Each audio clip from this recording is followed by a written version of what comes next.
Canada is going to be leading a research project to look into the carbon dioxide removal properties in the North Atlantic Ocean. And I'm going to be talking to Dr. Anya Waite, who's the CEO of the Ocean Frontier Institute, about that project. So she joins us from Halifax this morning. Welcome to the interview, Anya.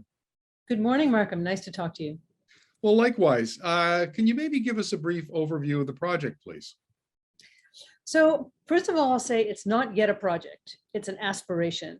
And it's something that we're really hoping that Canada will be able to lead on, and that this could become part of our COP26 international aspirations towards our climate target. So it's not really a project as yet. The idea is that the ocean is actually doing a lot of the heavy lifting in terms of carbon absorption. So if we didn't have the ocean, we'd be a number of degrees warmer than we are now. We'd be burning up. And the problem is, as we go into climate targets, a lot of those aim for what they call net zero carbon emissions, which are really getting our land-based emissions to be kind of compensated for by uptake. So we get to net zero that way, right? The problem is those are land-based, and what they're not really acknowledging implicitly is that the ocean is already doing most of the work for us. So 40% of our fossil fuel emissions, carbon dioxide release, has already been taken up by the ocean. That may not continue, and that's the critical piece that we're concerned about here. We want to make sure that we know what the ocean is doing, because if the ocean baseline changes, then all the work we're doing on net zero on land may not get us to our climate targets. And this is a critical gap we feel that policymakers simply have not picked up. Scientists know all about it. It's a common knowledge in the scientific community, but there was this understanding yet. And what it may mean is that the world is left essentially with the wrong math. So is it the case that carbon absorption is actually slowing in the world's oceans? We believe so, but we don't actually know how fast it's slowing. So all the predictions say it should slow a little bit. The ocean is warming, the Gulf Stream is slowing, fresh water is shooting out from the melting Arctic and the Greenland glaciers. So we think it's going to be reducing, but we don't know how fast. And as I understand it, the project you're talking about, because the North Atlantic is one of the biggest carbon sinks in the ocean, is to measure that and have a baseline so that we know. Have I got that right? Create a baseline? Yeah, that's exactly right. So the North Atlantic takes up about a third or 30% of the global carbon absorption. It's this really important place. It's like a trap door, because the surface water cools and mixes with the absolutely deep ocean down to 3,000 meters. So it's one of the few places in the world where surface water gets right down to the deep interior. So all that surface carbon dioxide is taken right down into the deep ocean. And it's that place that is one of the critical pieces. If that continues to function the way it is, we may have a reasonably steady baseline. If that fails, and there's indications with the slowing Gulf Stream and melting ice caps that it may fail, then we're in deep trouble. Sorry for the pun. Not a problem. It was a good pun, actually.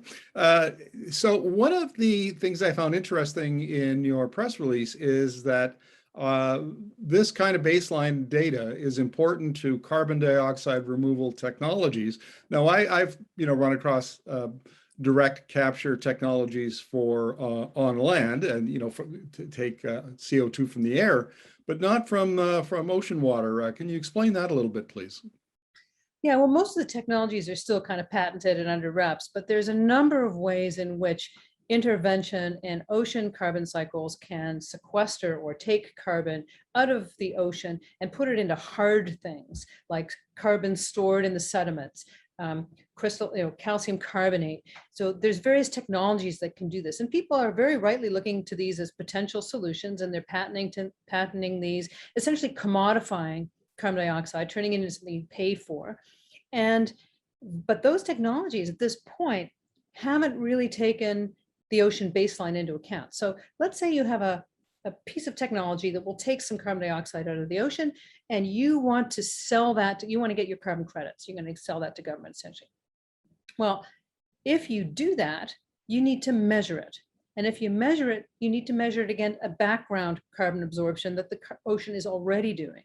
So you can't actually say to the government, give me my carbon credits, until you know exactly how much work the ocean is doing already, and where is also really important. So if we, for example, set up an open ocean carbon observatory to understand carbon absorption, you could then deploy your technologies in and amongst that and measure what your technology does against that baseline, and you'd have a credible and defensible system. Is there an opportunity here to scale carbon CO2 removal technologies, to scale it up to make a significant difference? That's a kind of a charged question. So in theory, yes. So presently, for example, what we call blue carbon, so coastal, seagrass, kelp, those kinds of things, they take up between about a 50th and a 20th and a 50th of what the whole global ocean does. That's what, so all blue carbon takes up about between a 20th and a 50th. That's a big scale up. Scaling up all global kelp beds 50 times, that's a lot of work. So the scale is very, very big. And sometimes we forget about that scale. So the open ocean is already doing 50 times the global work of all blue carbon.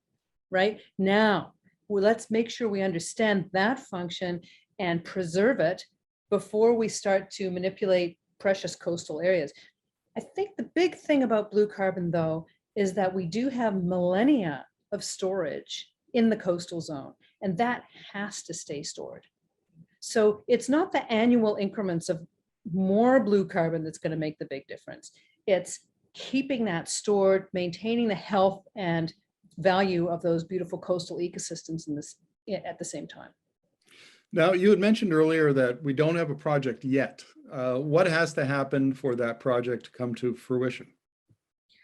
Well, we've been working for about a year with our Canadian officials, ministers, and organizations, government laboratories, to work on bringing an understanding of how this critical gap needs to be filled. If Canada steps up and decides to invest in something like this, then we have a project, which would be, let's execute the North Atlantic Carbon Observatory. However, there's a huge caveat there. Whatever Canada does, this has to be an international program, because the open ocean is too big for one country. It's certainly possible for Canada to step in and show some leadership and instigate the whole process. So I'm the co-chair of the Global Ocean Observing System. And it's in that organization, which is a network of networks of all ocean observers, that this conversation needs to come and decide, how are we going to take this forward? So it's a big international, sort of an unwieldy problem, big international organizations, huge impact. And that's why the Ocean Frontier Institute has stepped up and said, we can broker this conversation, we can catalyze this work. Are you getting positive signals from politicians like Environment Minister Jonathan Wilkinson? Absolutely. I think our senior ministers are now very, very aware that this is a huge issue. We had a workshop last Friday in which Mark Carney and Minister Wilkinson spoke positively about the need for this kind of work. And the work has started already with the discussions in the G7 earlier this year. So we don't know exactly what's going to happen going forward, but I think we have their attention. And if they can put some energy into this, particularly allowing Canada to step up as a global leader, I think they will. There's a lot of other things going on. We're in the middle of a pandemic. There's public health concerns and so on.